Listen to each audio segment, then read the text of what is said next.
number of different recordings, and you will have to answer questions on what you hear. There will be time for you to read the instructions and questions, and you will have a chance to check your work. All the recordings will be played once only. The test is in 4 sections. At the end of the test, you will be given 10 minutes to transfer your answers to an answer sheet. Now turn to Section 1. Section 1. You'll hear a man giving information to a group of new university students. First, you have some time to look at questions 1 to 5.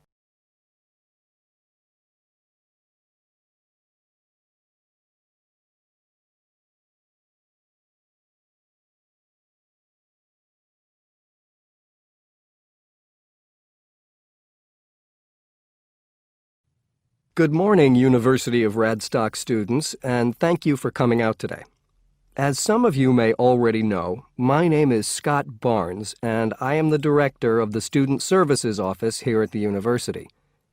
I'm here today to give you some information about what Student Services has to offer you. To begin with, let me just say that I feel that our office will play an important role in the way that all of you will experience your time here at Radstock as students. Primarily, our center is geared towards providing answers to any questions you may have. Because all of our reception staff are currently enrolled as students at Radstock, we feel that we're in an excellent position to deal with any issues you may face during your time here at the university. As I said earlier, the Student Services Office is mainly a place where you can have your queries answered. However, the office is more than that. For example, if you come and visit us, you can pick up your student discount cards. Now, with these cards, which come at no additional cost to you, you can take advantage of reductions of up to 40% on all forms of public transport in the city. In addition, the cards are honored at many shops and restaurants in the area, giving you the chance to save up to 35% off food, beverages, and other purchases. Our office is also the place you should visit if you would like to get involved in any of the 30 different clubs and societies available at Radstock. Come in any time between 10 and 3 on weekdays and sign up to become a member of the university choir or orchestra, the drama or debating club, the university trivia team. The list goes on and on. For new students, I cannot stress enough how vital it is to participate in the non-academic side of university life. Yes, we are here to work hard and do our best at our studies, but student life is also about having fun and meeting like-minded people. So, bearing that in mind, make sure that you get involved and enjoy yourselves. Before you hear the rest of the conversation, you have some time to look at questions 6 to 10.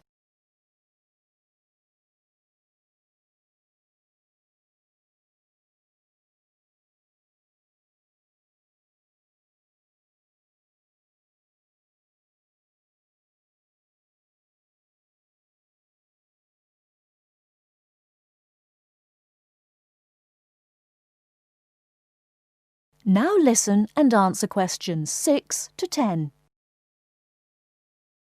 Moving along, I'd now like to talk to you about another very important service that our office provides, and that is counseling.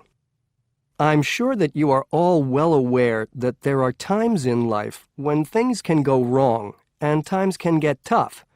We all have to endure difficult experiences, and these difficulties can be emotional or physical. Whatever the case may be, talking with an experienced counselor can help you through the trying times.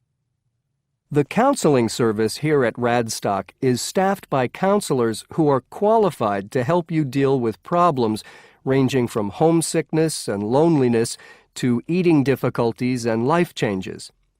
To see a counselor, we recommend that you first visit our drop-in center.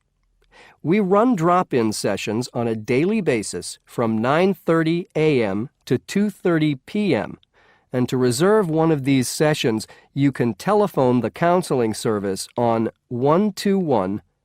5648-3907 on the day you wish to visit. Or, if you prefer, you can come into the Student Services office anytime after 8:30 a.m. and complete a booking form. If it should happen that you need to cancel your appointment for the drop-in session, we would request that you contact the counseling service as soon as possible to let them know. Drop-in sessions can be as short as 20 minutes, but it's more usual for them to take about 45 minutes. During that time, you will be asked some questions to clarify your situation, and a decision will be made as to what further action, if any, should be taken. After your session, several things may happen. Firstly, you may be referred to one of the university's counselors for further counseling, which normally consists of another 8 sessions. Secondly, you may be asked to visit another source of help within the university. Or finally, you may be referred to an external organization. Whatever course of action might be taken, you may rest assured that what goes on in these sessions is treated in strict confidence. I'd also like to mention that the counseling service runs numerous workshops on the campus every year. The focus of these workshops tends to be on personal development, and past topics have included motivation, self-identity, and impression management. There is no fee charged for these workshops, and if you require more information, feel free to contact us at stuser@acadia.co.uk. That is the end of Section 1. You now have half a minute to check your answers.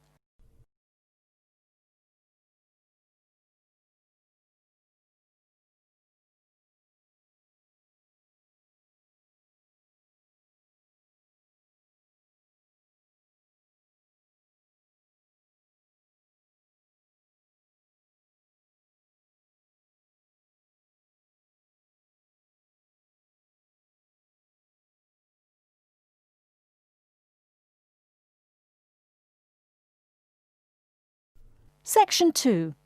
You will hear a media studies tutor giving a lecture about news sources. First, you have some time to look at questions 11 to 15.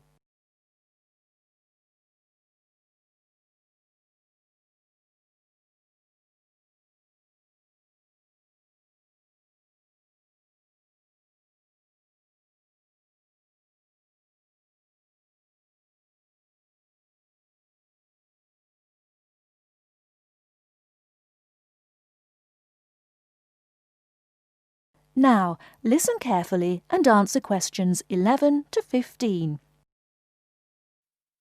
Okay, now many of you will have heard about the predicted death of newspapers, as people increasingly access the TV and the Internet for their news. Today, I want to look at the USA, which has very advanced news sources, to see if this is actually true. In the USA, the main news sources without doubt are TV, the Internet, and the press. That is, traditional newspapers. And although they are each surviving and growing, they are also changing. Obviously, TV news has been around for a while, and the early evening bulletins, when people get in from work, are very popular. I suppose we traditionally think of the morning newspaper arriving on our doorstep with the daily news. Interestingly, this is not borne out by the statistics, which show that readership in the U.S. is much higher when people have time to relax, when they're not working, especially on Sundays. The Internet is also a popular weekend activity, but shows no variation with weekday access. So people are using the different sources in different ways. Interestingly, local radio has been hit less by the grip of quite strong local newspapers than by the Internet, which is seen to offer a better regional service. But just because the Internet is seen as the new force in news media does not mean it is dominant. Television has, of course, been global for a while. But now technological changes, which have fueled the rise of online news, have also allowed newspapers to print and distribute editions across the world. In fact, Internet news, which is seen as the big competitor for traditional markets, does not offer that much variety. Often, the sources are the online versions of the newspapers, whereas television, in order to offer something different, has had to come up with a much more mixed bag of reporting, from hard news to light reports on celebrity events. Another issue is reliability. The Internet is virtually unregulated, so anything can be reported there, whether true or not. Journalists on newspapers have fought a long, hard battle to fight intervention and to retain the freedom of the press. Television, however, is seen as critical to political power and has become subject to harsh controls about what it can or cannot say. Before you hear the rest of the talk, you have some time to look at questions 16 to 20.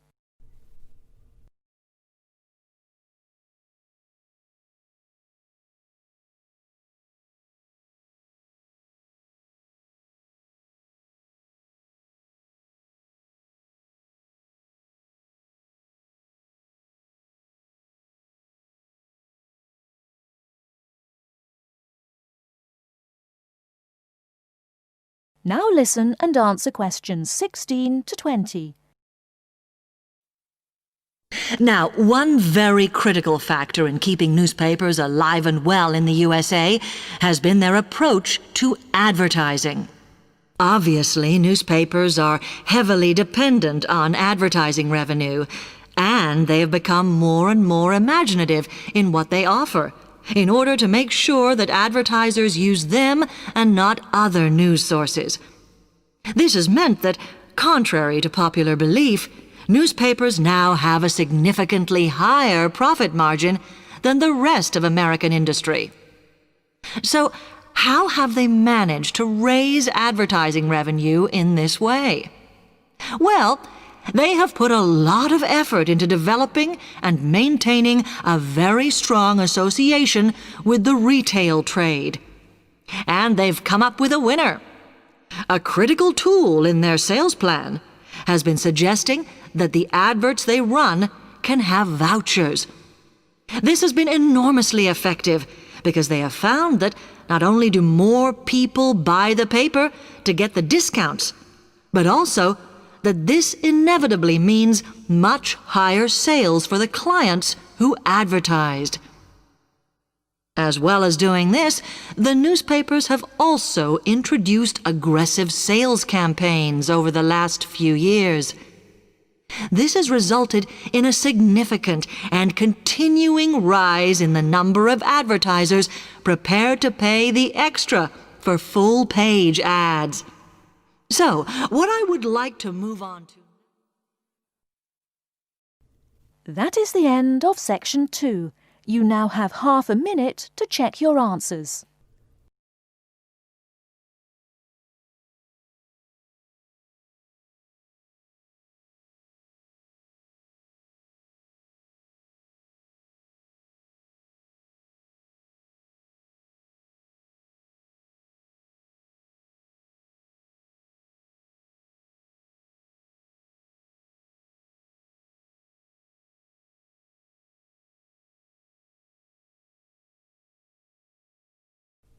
Section 3.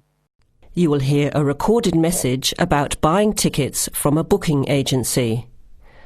First, you have some time to look at questions 21 to 25.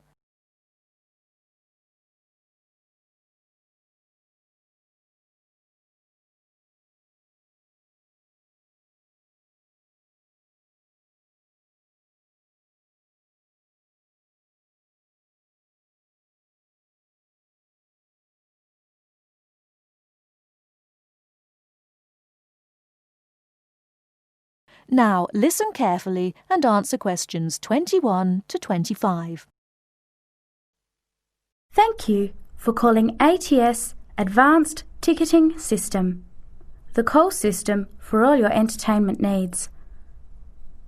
Our automated telephone service is designed to answer your questions quickly and easily. The ATS office in the Regency Theatre is open Monday to Thursdays from 10 a.m. till 5 p.m. and on Friday and Saturday till 8 p.m. For online bookings and detailed program listings, check our website at www.atstix.com. That's spelled ATSTIX.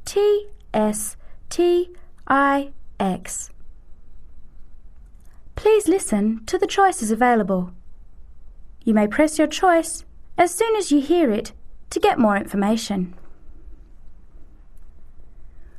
For sporting events, including the Western International Tennis Classic, press 1. For the Formula 1 Grand Prix, press 2. For classical music, including the upcoming Philharmonic Orchestra series, press 3. For theatre and dance, press 4. For other inquiries, please hold the line. Before the recorded message continues, Before you hear the rest of the talk, you have some time to look at questions 26 to 30.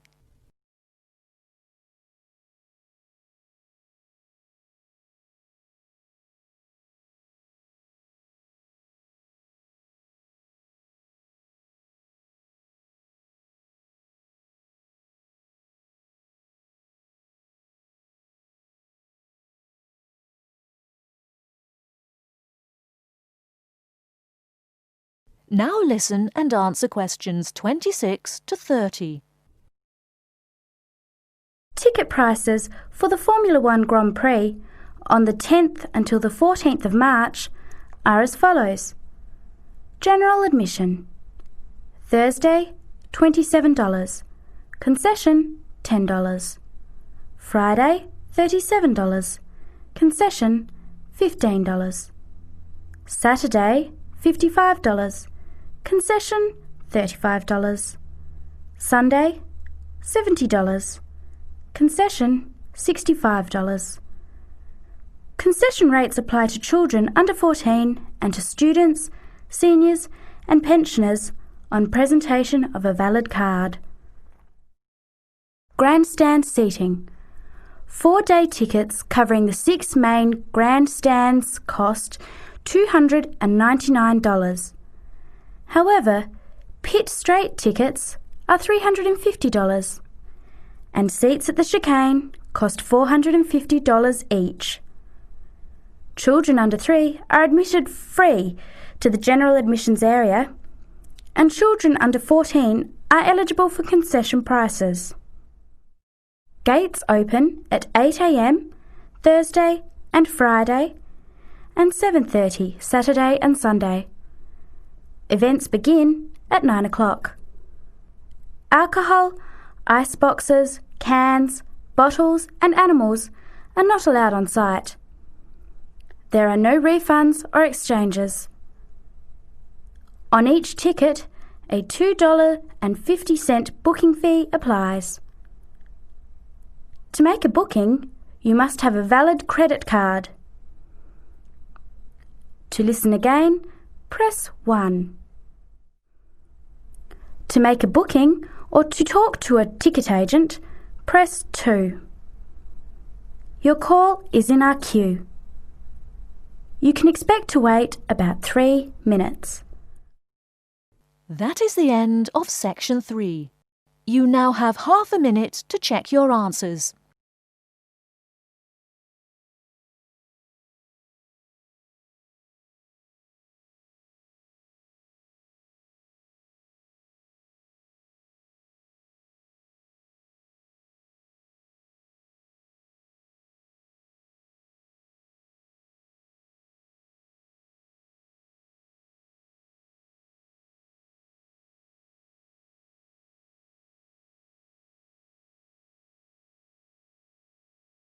Now turn to Section 4. Section 4. You are going to hear a lecture. First, you have some time to look at questions 31 to 40.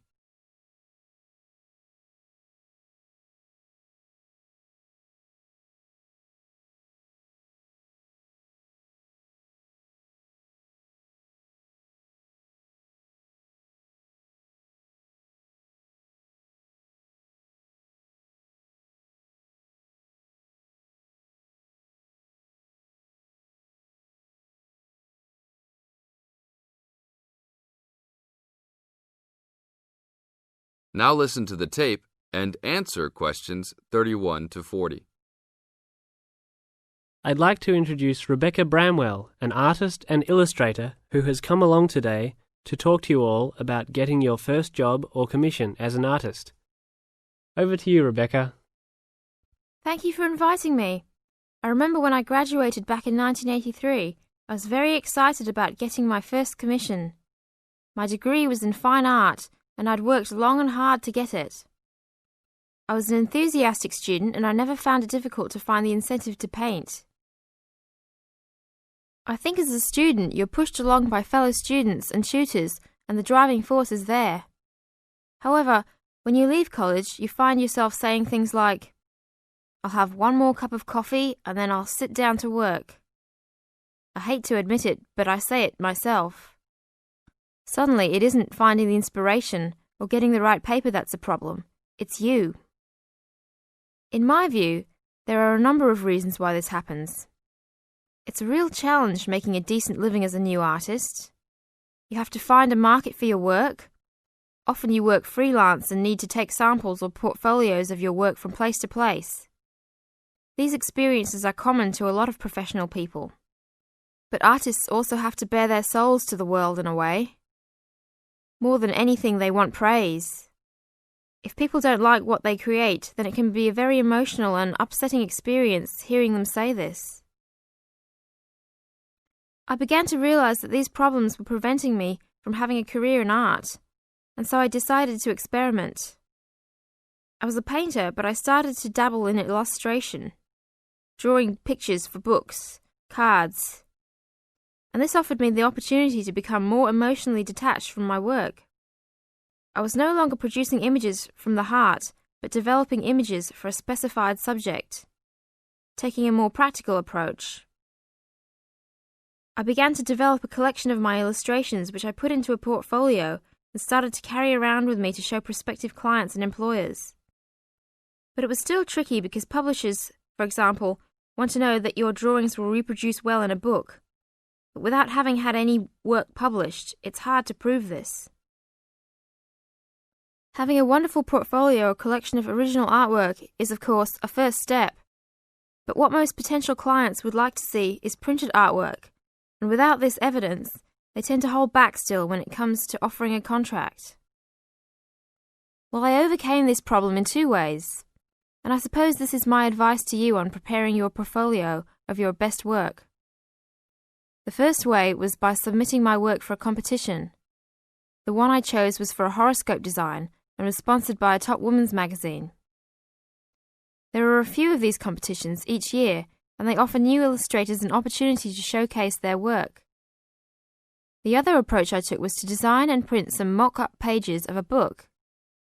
In other words, I placed some of my illustrations next to some text in order to demonstrate how my work would look when it was printed. Perhaps I was lucky in that I had taken a degree that provided me with all-round creative skills so that I could vary my style and wasn't limited to a certain technique. I think that is important. The art world and many other creative fields do try to pigeonhole people into snug boxes with an accompanying label. I think you should try to resist this if you feel it happening to you. If you don't, you'll find it difficult to have new work accepted if you try to develop your style at a later stage in your career. Nevertheless, when you start out, and particularly when you're going for an interview, it's important not to confuse people by having a lot of different examples in your portfolio. One remedy for this is to separate your work into distinct categories. In my case, I did this by dividing my design-inspired illustrations from my paintings. It is then easier to analyse the market suited to each portfolio, such as magazines, book jackets, CD covers, etc. Working under two names is also useful, as it clarifies the different approaches and offers a distinction between them. I think it's been hard for artists to be recognised in anything other than the pigeonholes that they have been placed in. Luckily, these barriers are slowly being demolished. This is the end of Section 4. You now have 30 seconds to check your answers.